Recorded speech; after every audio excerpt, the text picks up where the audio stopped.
안녕하세요, 애니띵 노하우입니다. 지난 시간에는 3D 오브젝트를 다운받아서 슬라이서 프로그램으로 열어보는 데까지 해봤습니다. 오늘은 슬라이서 프로그램으로 출력을 준비하는 작업을 해볼 건데요. 오늘 작업은 굉장히 중요합니다. 오늘은 슬라이스라고 하는 개념과 서포터라고 하는 개념을 이해를 해야 하는데요. 이거를 이해하지 못하고 출력을 하게 되면 100% 실패를 하게 됩니다. 굉장히 중요한 개념을 오늘 한다고 이해하시면 될 것 같습니다. 그래서 오늘은 이 오브젝트를 슬라이스라고 하는 개념, 그리고 오브젝트가 공중에 떠 있는 게 있는가 라고 하는 것에 대해서 이해를 해보도록 하겠습니다. 지난 첫 시간에서 말씀드렸듯이 3D 프린터는 어떤 방식이 됐든지 간에 한 개층씩 적층을 해 나가는 방식입니다. 특히 애니큐빅 포톤 프린터 같은 경우에는 레진을 한 개층씩 굳혀서 플레이트에 붙여나가는 방식입니다. 여기에 사람 오브젝트가 있다고 가정을 해보겠습니다. 그래서 이 플레이트에 최종적으로 사람 오브젝트를 출력을 해야 한다고 봤을 때 슬라이서 프로그램으로 이 사람을 출력을 할 수 있도록 한 개층씩 잘게 잘라주는 작업을 해줘야 합니다. 물론 슬라이서 프로그램에서 이제 자동으로 한 개층씩을 구성을 해주게 되는데요. 이 사람을 20개 정도의 층으로 자른다고 가정을 해보겠습니다. 그렇게 되면 이 오른쪽에 보시는 것처럼 각각 나뉘어진 층이 쌓여 있는 걸로 이해하실 수 있겠습니다. 그러면 왼쪽 그림과 오른쪽 그림을 한번 비교를 해보시겠습니다. 뭐가 다를까요? 지금 이 사람 오브젝트의 오른손은 허공에 떠 있는 상태인데요. 왼쪽 그림은 오른손에 아무것도 없고 그저 허공에 떠 있는 상태인 거고, 오른쪽 그림은 뭔가 지팡이 같은 걸로 받쳐져 있는 것을 볼 수 있습니다. 그렇게 되면 이 오른손은 허공에 떠 있는 게 아니라 지팡이 같은 거에 받쳐져 있는 그런 상태인 거죠.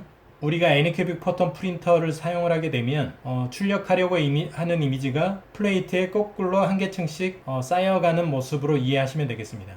이 레진 배트에 담겨있는 레진에 UV 라이트가 쏘여지게 되면 경화 현상이 일어나게 됩니다. 그러면은 이 플레이트가 최하층까지 내려와 있다가 그 경화된 레진이 플레이트에 달라붙게 됩니다.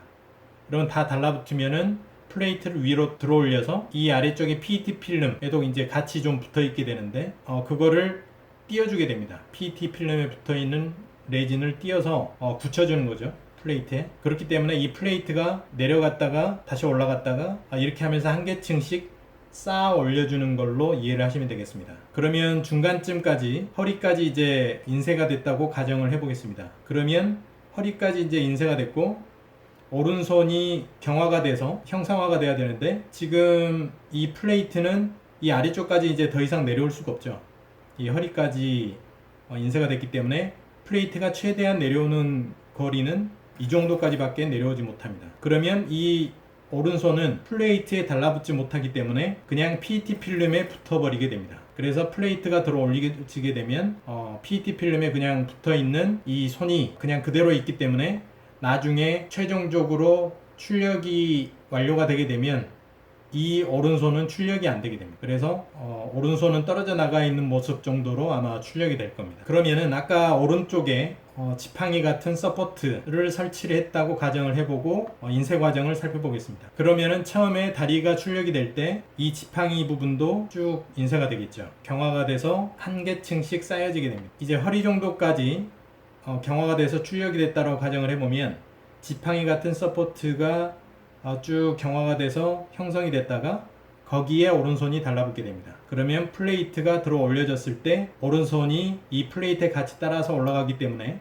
계속 오른손은 왔다 갔다 하면서 경화가 돼서 생성이 될 수 있는 거죠. 그래서 출력이 다 완료가 된 다음에 오브젝트를 띄어내고 오브젝트에서 이 서포트 부분, 지팡이 부분을 띄어내주게 되면 3D 오브젝트가 완료가 되게 되는 겁니다.